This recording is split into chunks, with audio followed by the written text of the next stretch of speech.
Allah says in Quran کہ زمانے کی قسم انسان خسارے میں ہے. سر آپ کے پاس بڑی بڑی گاڑیاں ہیں, آپ کے پاس بڑے بڑے بنگلے ہیں, آپ کے پاس بہت مال ہے, بہت جائیداد, ایوری تھنگ, بٹ اللہ کیا کہہ رہے ہیں کہ انسان خسارے میں ہے. چاہے بڑی گاڑیاں, چاہے جو کچھ, سب کچھ ہے, بٹ انسان خسارے میں ہے.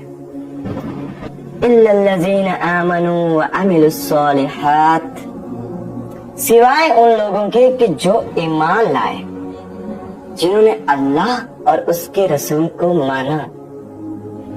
وَعَمِلُوا الصَّالِحَاتِ, اور عمل بھی نیک کیے, جنہوں نے اللہ اور اس کے رسول کو مانا, اور پھر اللہ اور اس کے رسول صلی اللہ علیہ وآلہ وسلم کی بات کو مانا.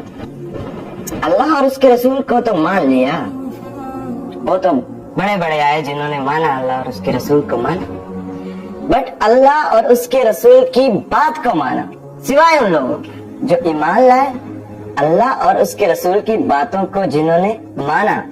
وَتَوَاسَوْا بِالْحَقِّ, اور حق بات کہی.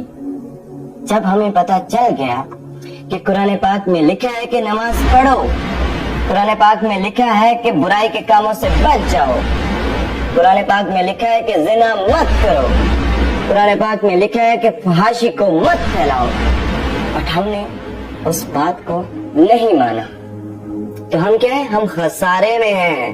اور جنہوں نے اللہ کی ان باتوں کو مانا وہ لوگ کامیاب ہونے والے ہیں.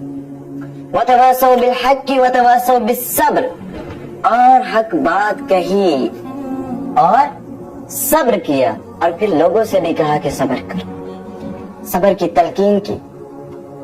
سوائے ان لوگوں کے باقی جتنے بھی انسان ہیں وہ سب خسارے میں. آپ اپنا موازنہ کر لیں خود. وَإِنَّهُ عَلَىٰ ذَلِكَ لَشَهِيدٌ, انسان خود پر خود گواہ ہے, اسے علم ہے, وہ اچھی طرح خود کو جانتا ہے. تو میرے ذمہ تو بس اللہ کی باتیں, اللہ کا پیغام پہنچا دینا, باقی آپ عمل کرو نہ کرو یہ آپ کی ذمہ ہے.